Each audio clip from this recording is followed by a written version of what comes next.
Terima kasih Tuhan, terima kasih Yesus buat segala perlindungan-Mu di dalam kehidupan kami Bapa.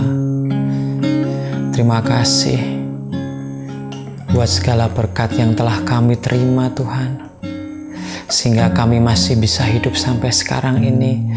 Kami percaya Tuhan, itu karena anugerah-Mu yang terjadi di kehidupan kami. Engkaulah kekuatan kami, Engkaulah perlindungan kami di dalam kesesakan, di dalam lembah kelam. Engkaulah satu-satunya penolong hidup kami. Terima kasih Tuhan, terima kasih Yesus, terima kasih Roh Kudus. Saat ini kami mau menyembah-Mu Tuhan. Engkaulah kekuatanku, tempat perlindunganku saat badai menerpa. Aku tak akan goyah, aku tak akan goyah, sebab Kau sertaku. Katakan sekali lagi, Engkaulah kekuatan kami Tuhan. Engkaulah kekuatanku, tempat perlindunganku saat badai menerpa. Amin Tuhan. Aku tak akan goyah, aku tak akan goyah, sebab Kau sertaku.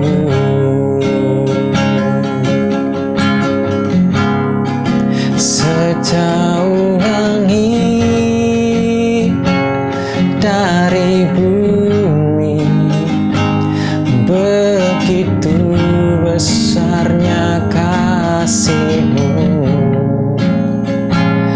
Penuhi hati kami yang rindu menyembah-Mu, Yesus. Sejauh langit dari bumi, begitu besarnya kasih-Mu. Kaulah Tuhan, kekuatanku, sukacitaku.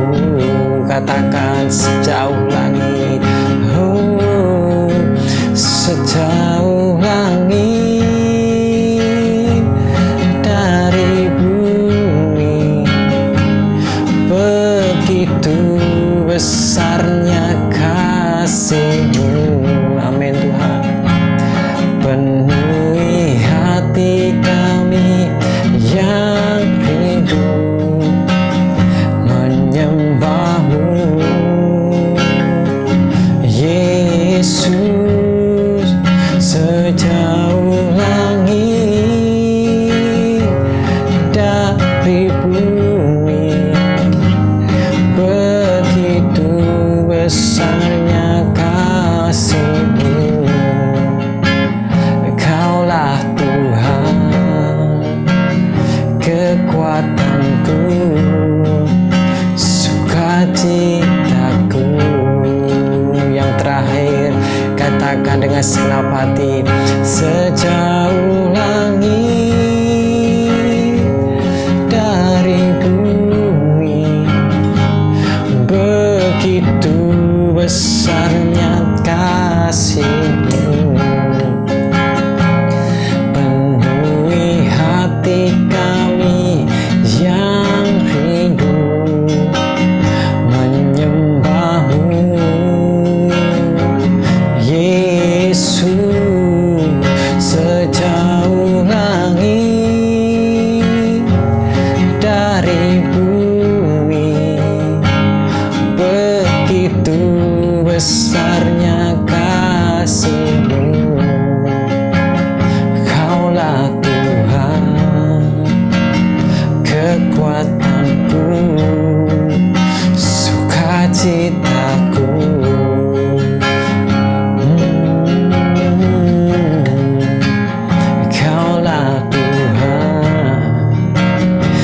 kekuatanku, sukacitaku.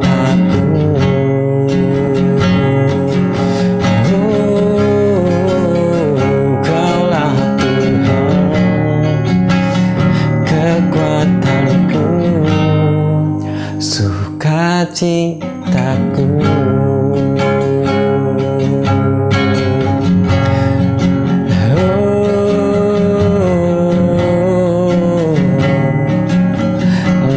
Kekuatan kami di dalam kehidupan ini, Tuhan. Sukacita yang kekal hanya dari-Mu, Tuhan.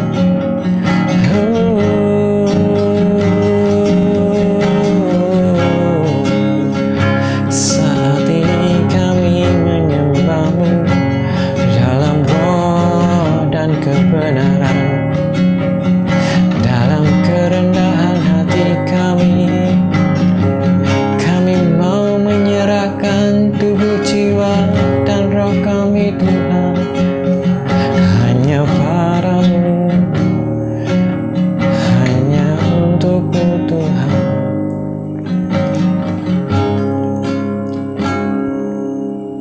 Biarlah sejauh langit dari bumi, Tuhan, begitulah besar kasih setia-Mu kepada kami. Maka dari itu, Tuhan, kami ingin memuji, menyembah nama-Mu, ingin meninggikan nama-Mu, dan menyerahkan tubuh, jiwa, dan roh kami hanya kepada-Mu, Tuhan. Terima kasih, Tuhan, Engkau kekuatan kami, Engkau pengharapan kami, karena tiada yang lain selain Engkau, Tuhan, yang sanggup melakukan semuanya itu. Terima kasih, Tuhan, biarlah firman perkataan-Mu pada siang hari ini, Tuhan, dapat menjadi kekuatan bagi kehidupan kami. Dan hamba-Mu yang tidak tahu apa-apa ini, Tuhan, biarlah menyampaikan firman dengan kalimat yang mudah dimengerti, sehingga saat ini yang mendengarkan dan melihat bisa mengerti firman-Mu, bisa mengetahui firman-Mu lebih jelas, Tuhan. Dan terima kasih, Bapa. Terima kasih, Yesus. Terima kasih, Roh Kudus. Kami bersyukur pada siang hari ini, hanya di dalam nama Yesus kami berdoa. Amin. Shalom semuanya, selamat siang, dan kita bertemu kembali di siang ini di dalam Mesbah Keluarga Adi dan Neda. Kita bersyukur, dan sepatutnya kita bersyukur tiap hari karena Tuhan telah memberi kesempatan hidup, bisa menikmati segala sesuatu yang telah diberikan kepada kita. Nah, maka dari itu kita mau memberikan tubuh, jiwa, kehidupan kita, roh kita kepada Tuhan. Nah, mari saat ini kita mau belajar untuk berlindung kepada Tuhan, untuk bersandar kepada Tuhan. Dan marilah saat ini, yang mungkin saat ini teman-teman mempunyai beban, mempunyai pergumulan, bagaimana sih caraku untuk melindungi anakku, padahal di dunia ini semakin kacau, semakin kedepannya semakin tidak tahu bagaimana dunia ini berjalan dan bagaimana anak kita menghadapi masa depannya. Tapi percayalah, jikalau kita bersandar kepada Tuhan, meminta perlindungan kepada Tuhan, kita akan pasti diberi.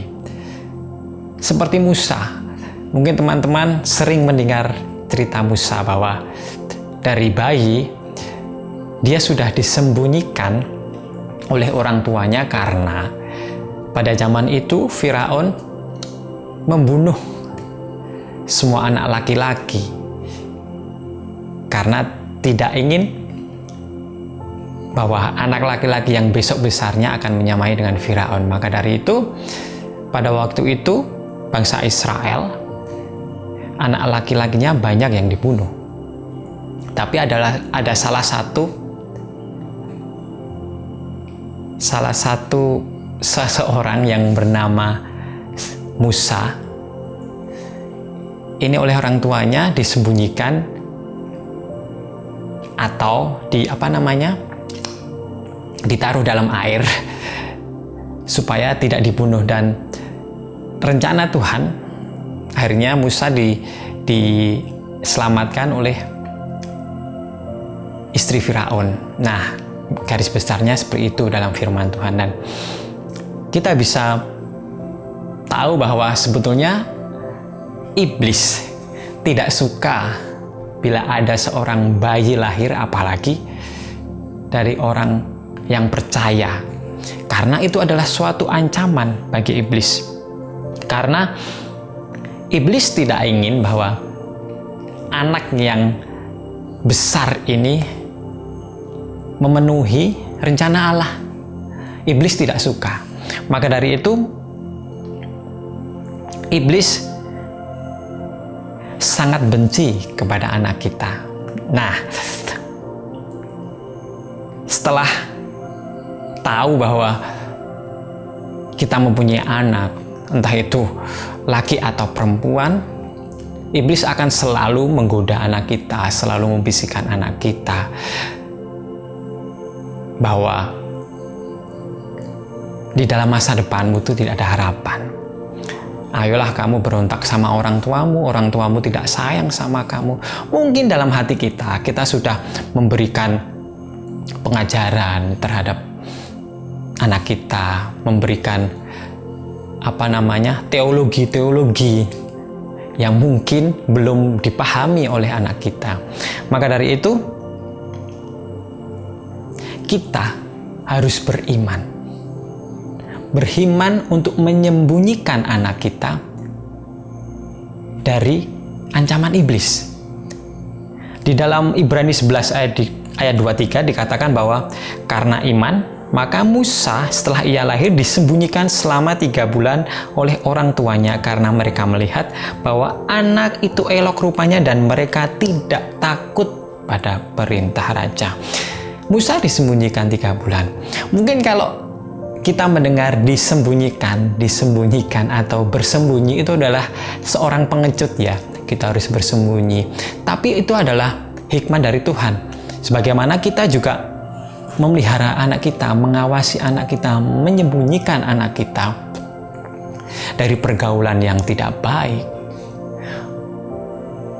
dari teman-teman yang memiliki perbuatan yang tidak sesuai dengan firman Tuhan, ataupun apalagi zaman modern sekarang ini, bukan hanya pergaulan, tapi apa yang dia tonton, apa yang dia lihat di dalam dunia internet yang begitu hebat, media sosial.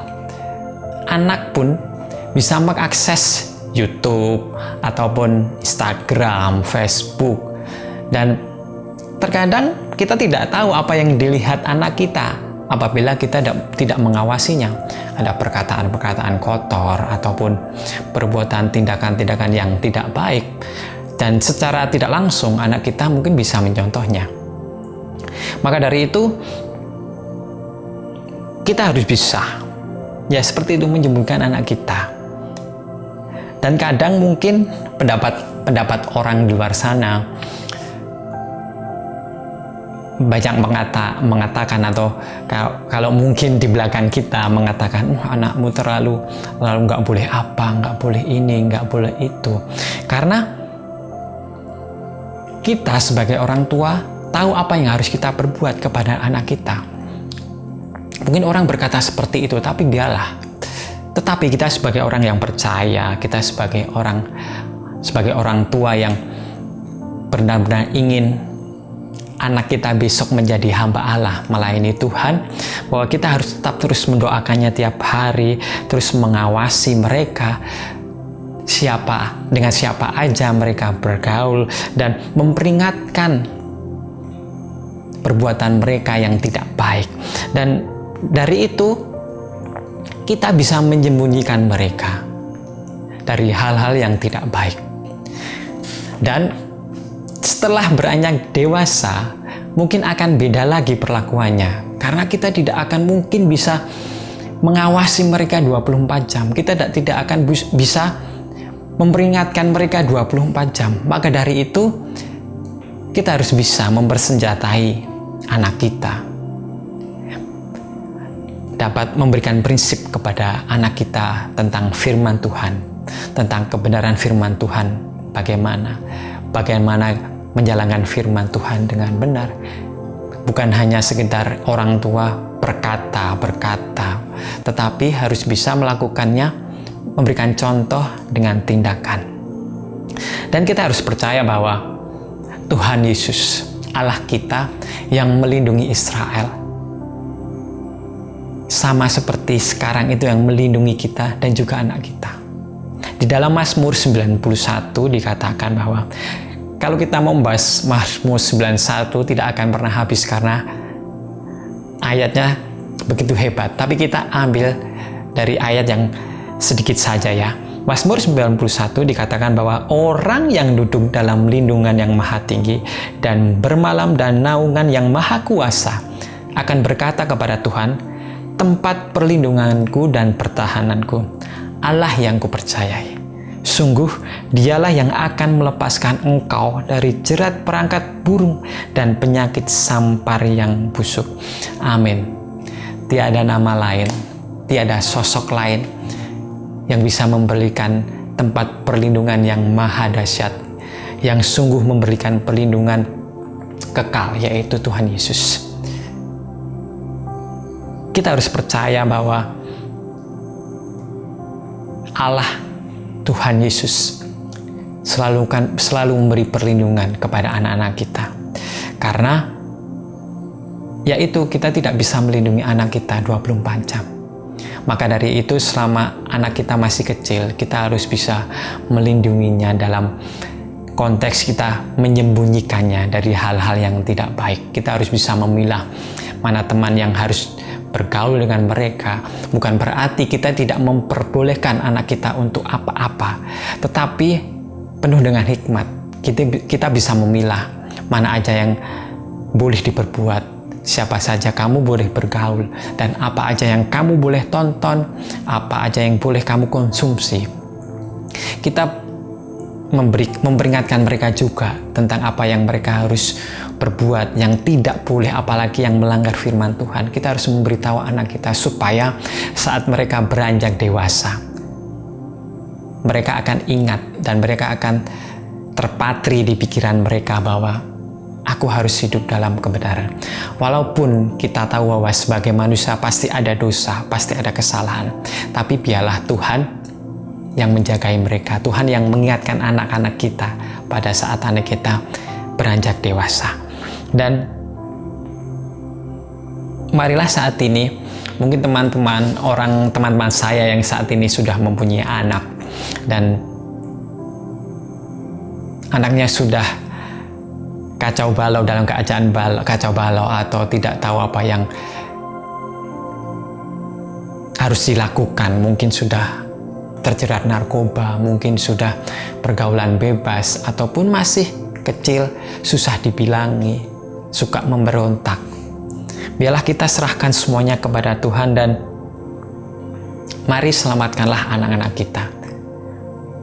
Memang harus butuh perjuangan, butuh proses, dan butuh pengorbanan yang besar. Tapi anak kita adalah satu jiwa yang harus diselamatkan. Maka dari itu kita tidak boleh main-main dan minta perlindungan kepada Tuhan. Dan yang pasti, kita harus dengan iman menyembunyikan anak-anak kita selama masih dapat kita sembunyikan. Dengan iman kita pasti bisa. Mari saat ini kita mau menyerahkan kehidupan kita ke dalam Tuhan. Mungkin sebagai orang tua kita masih terlalu banyak kekurangan, masih terlalu banyak dosa. Tapi saat ini kita mau bertobat dan kita mau kembali ke jalan yang benar.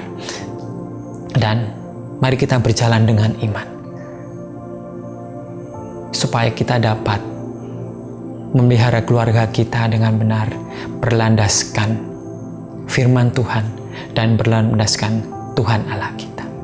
Terima kasih Tuhan, firman yang singkat ini biarlah menjadi pedoman hidup, menjadi kekuatan, menjadi suatu pegangan hidup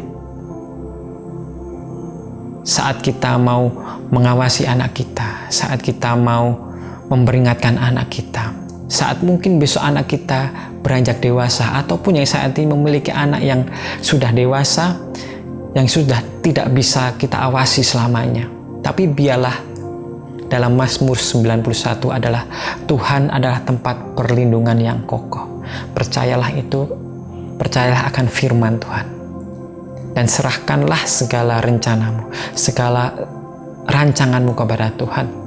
Dan biarlah sebagai orang tua kita berbuat semaksimal mungkin apa yang kita bisa berbuat. Selebihnya biarlah Tuhan yang berbuat. Terima kasih Bapa, kami percaya Engkau akan melakukan semuanya itu dan Engkau akan melindungi kami dalam apapun yang kami lakukan. Terima kasih Bapa, terima kasih Yesus, kami bersyukur buat firman-Mu pada siang hari, buat perkataan-Mu pada siang hari ini. Dan berterima kasih Tuhan, Engkau Allah yang hidup, Engkau Allah yang maha kuasa, Engkau Allah maha perlindungan bagi kami. Terima kasih Tuhan, hanya di dalam nama Yesus kami berdoa dan mengucap syukur. Amin. Selamat siang, Tuhan Yesus memberkati, selamat beraktivitas kembali.